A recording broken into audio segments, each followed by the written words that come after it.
Ayan, so welcome again to another vlog. So, this is the continuation of our vlog number 33. So, we're now in vlog number 34. So, surface area pa din tayo. So, now, we're going to compute for the surface area of three solid figures. So, ang i-compute naman natin ngayon is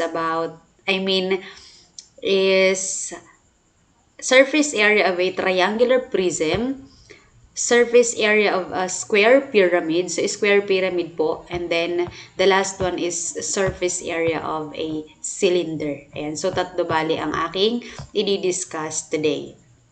Ayan. So, hindi ko na ibibigay or sasabihin pa kung anong definition ng surface area kasi nga na-discuss na natin yan sa vlog number 33. So, now we are going to compute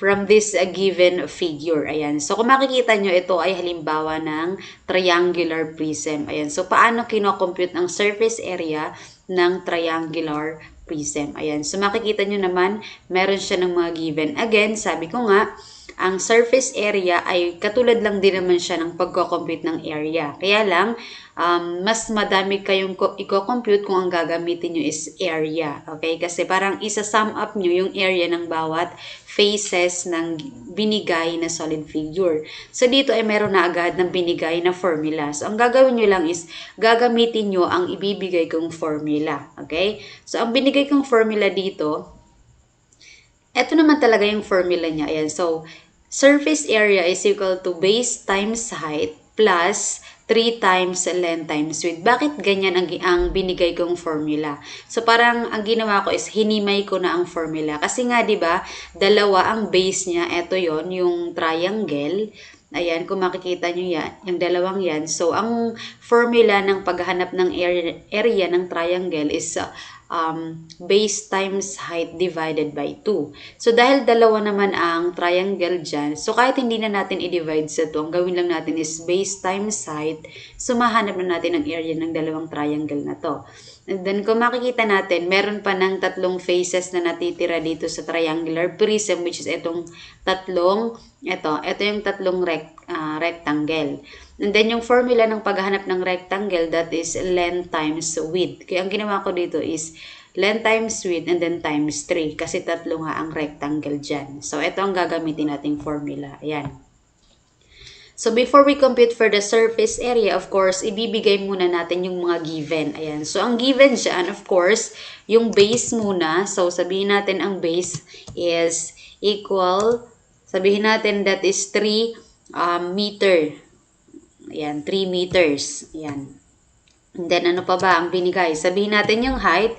So, ang binigay dyan sa height is 4 meter. Ayan. So, ilagay natin 4 meter. Ito po yung height. Ayan, 4 meter. And then, ibigay din natin, of course, yung length for this, sabihin natin side. Itong face na to, yung rectangular face. So, yung length, sabihin natin dyan, ang nakalagay na length is 6 meters. Ayan. And then, next is yung width niya. So, yung width, consider natin dyan, yung width niya is 3 meter. Ayan, 3 meters. Ayan. Kasi ito yun, ayan. O di, 3 meters yung width, and then, yung length niya is 6 meters, and then yung height is 4 meters, and then yung base is 3 meters. So, bale, excuse me. So, bale yung base, tsaka yung width niya ay pareho lang po ng measure. Okay po? So, now, gamitin na natin ang formula. So, nandito na lahat. O, i-highlight natin yung given para nakikita. Ayan. So, yan na yung mga given. So, now, let's use the formula. So, let's use the formula para makompute na natin ang surface area ng solid figure na to, ng triangular prism na to. Ayan. So, copyhin lang natin surface area and then equal. Ayan.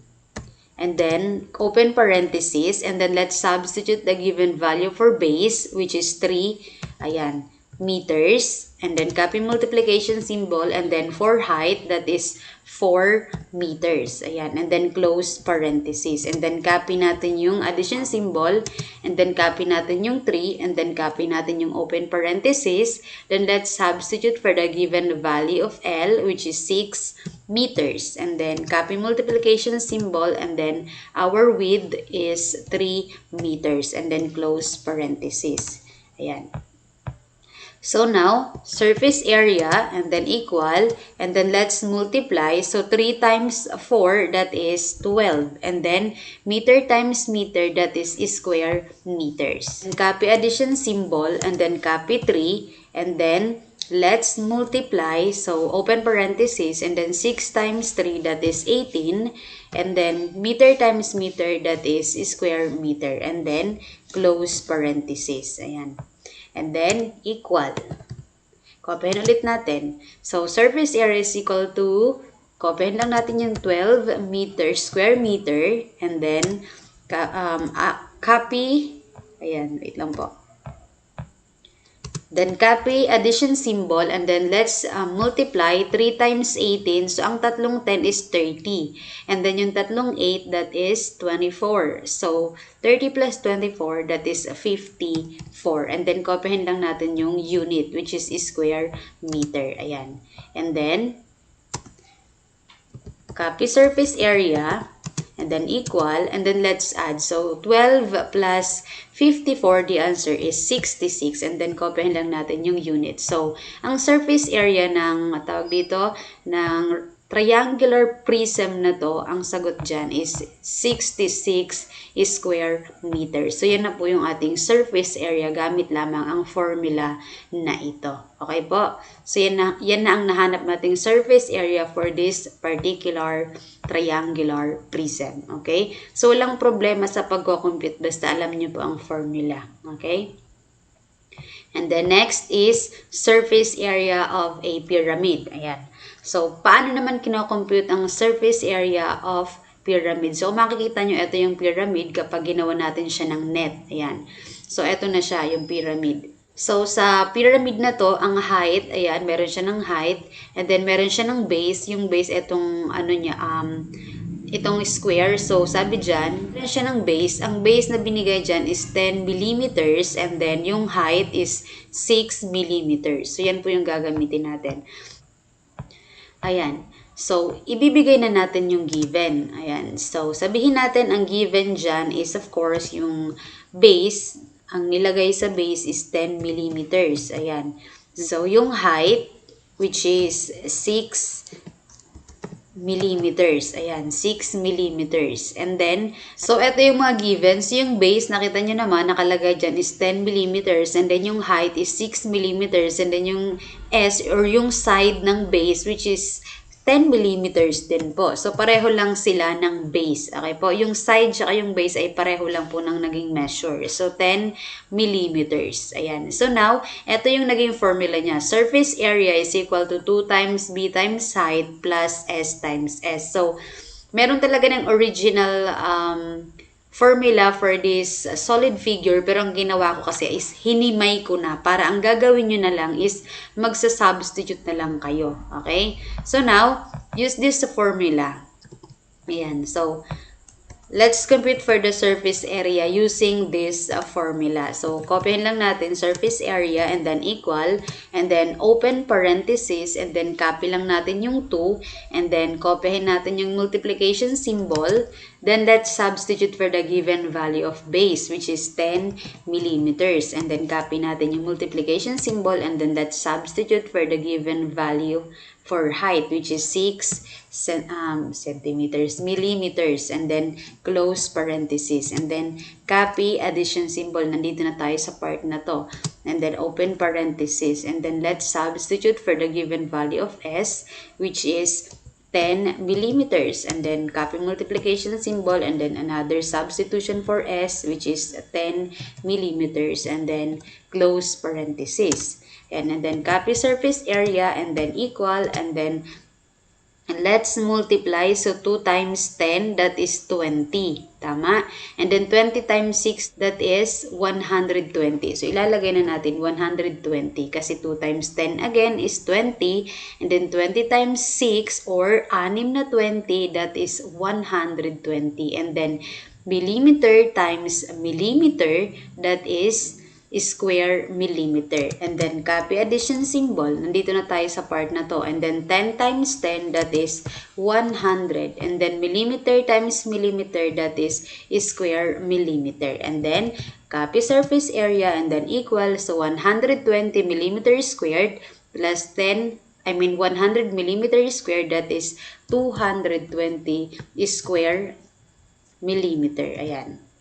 So, ayan na po yung ating sagot. I-highlight ko lang. Ayan. So, bakit naging 220 square millimeter? Kasi 120 plus 100, that is 220.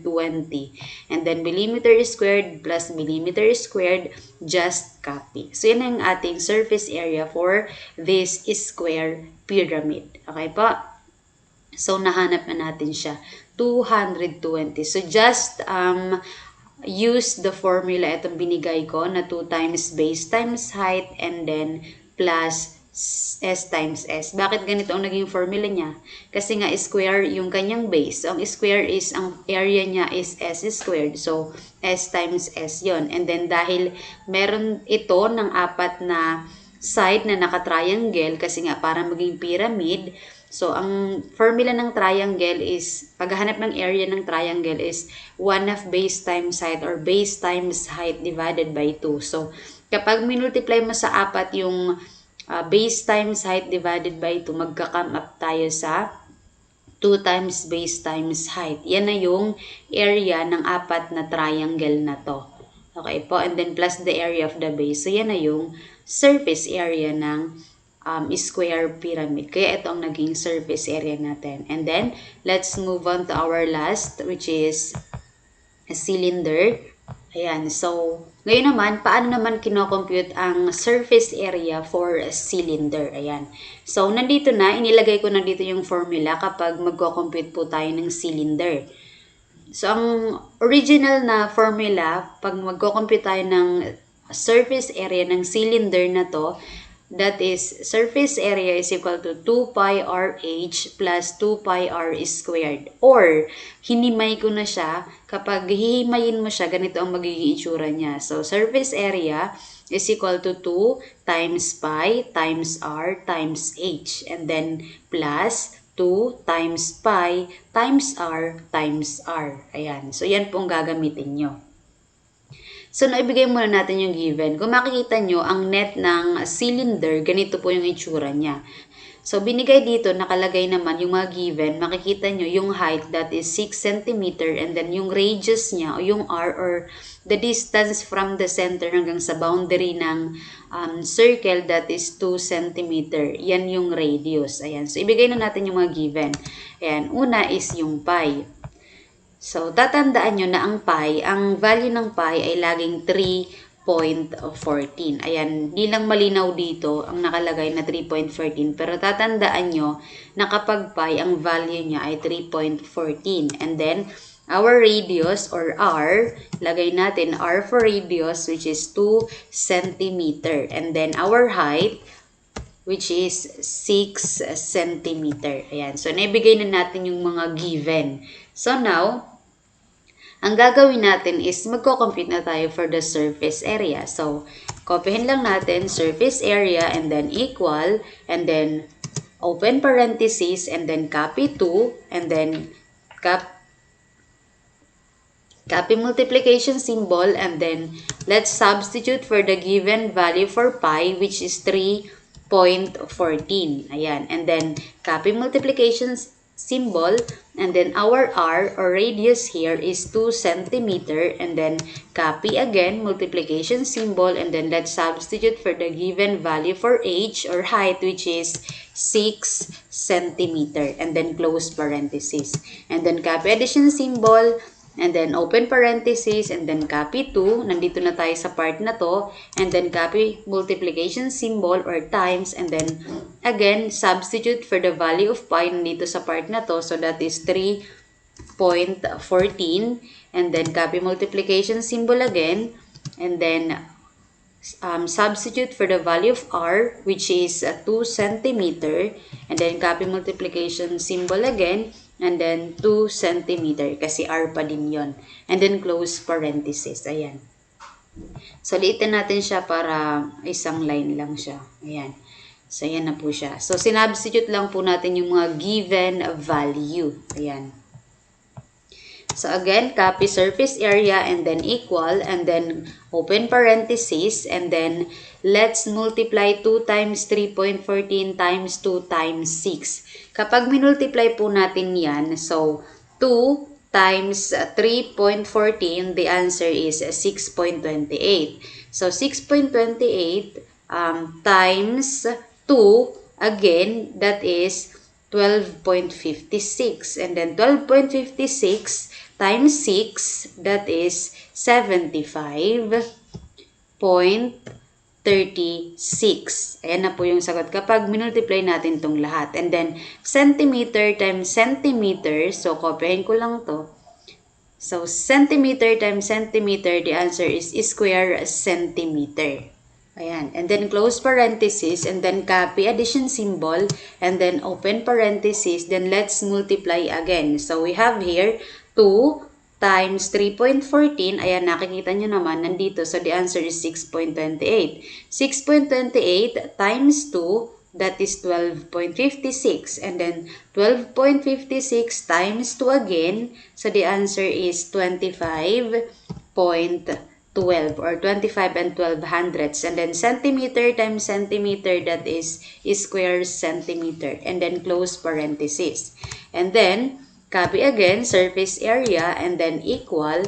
So, let's add 75.36 plus 25.12. So, the answer for that, kapag inad na natin, that is 100.48 or 148 hundredths, and then square centimeter. So, yan yung ating surface area for the given cylinder.